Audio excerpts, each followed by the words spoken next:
Good morning guys! Ito, flex ko lang sa inyo itong aking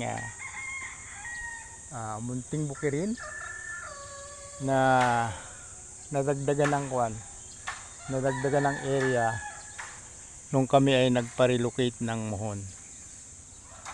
So, ayun hanggang doon sa last ng tambak ng sako na may lupa papunta roon. So naidagdag yan yung mga lahat ng nalinis na yan.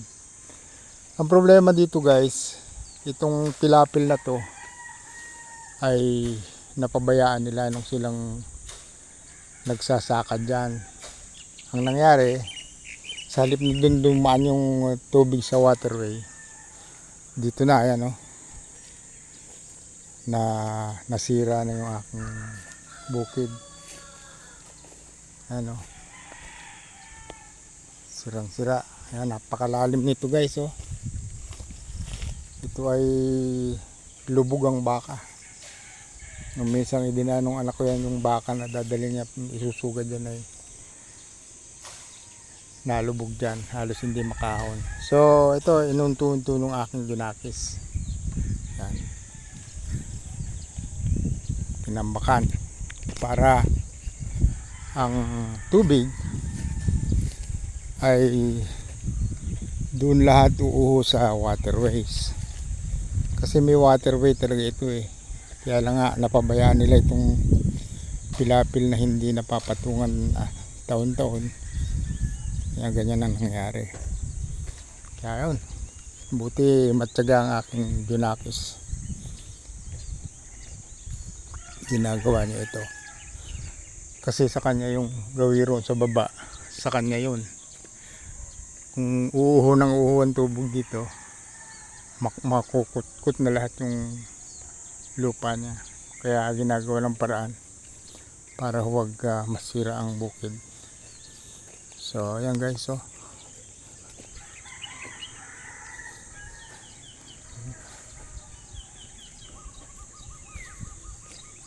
dito dapat ang daan ng tubig. Waterways talaga ito Dito talaga dati dumadaan ang tubig. Yan. So dapat malinis lahat ito. Ito hindi inalis ng mga nagpakwan. Ang ginawa nila dito kasi tinambakan ito para maipon yung tubig dito, tapos pinump out nila nga doon sa kabila, sa kabila ng mga kawayan yan, doon sila nagpakwan. So dapat sana bago magtagulan maalis na nila ito, pero kung hindi nila gagawin, malamang gawin na ng aking dunakis yan. So yan guys, ang kailangan gawin namin sa panahon ito bago magtagulan. Tapos pag dyan uuhulat ang tubig, dapat tambakan namin ito ng mataas para hindi mag-overflow dito.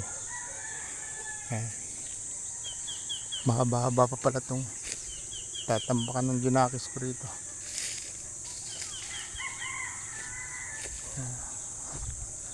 Ito tulungan ko naman siya, kasi doon kami kumukuha sa ginagawa, dinidevelop naming mini fish pond.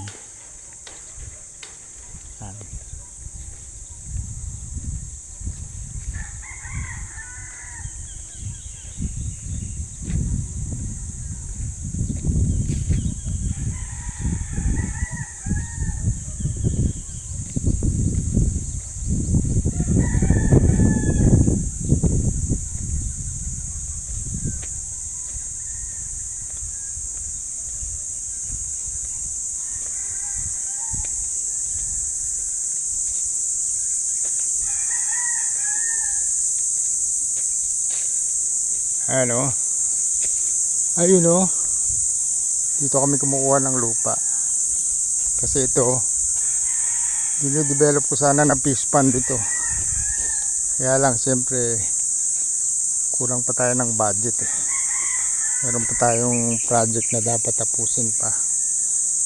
Hindi pa tapos bayaran yung aking kuwan. Maliit na sasakyan. So yan, dito nang gagaling yung mga lupa na hinahakot nung dinakis ko doon. So makit siya dyan, gumawa siya ng hagdan dyan. Sasako niya rito, mga 2/3 nung sako puno, tapos doon na lang niya pupunuan para hindi masyadong mabigat. Tiyaga lang siya kasi sa kanya nga itong bukod nito, siyang magmamana nito eh.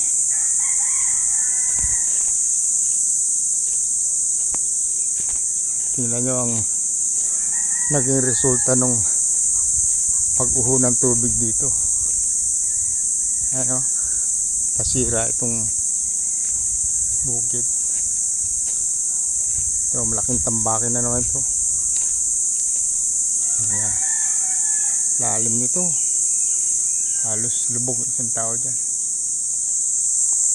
So yan guys, napakahirap i-maintain ng bukid dito kasi daan ng tubig mula roon sa pinakasentro dito, uhulat ng tubig. Kaya yun, nasira yung mga pinitak dito. Baka sakaling na maprotektahan kung pagkasira niyan. Okay guys, thank you for watching.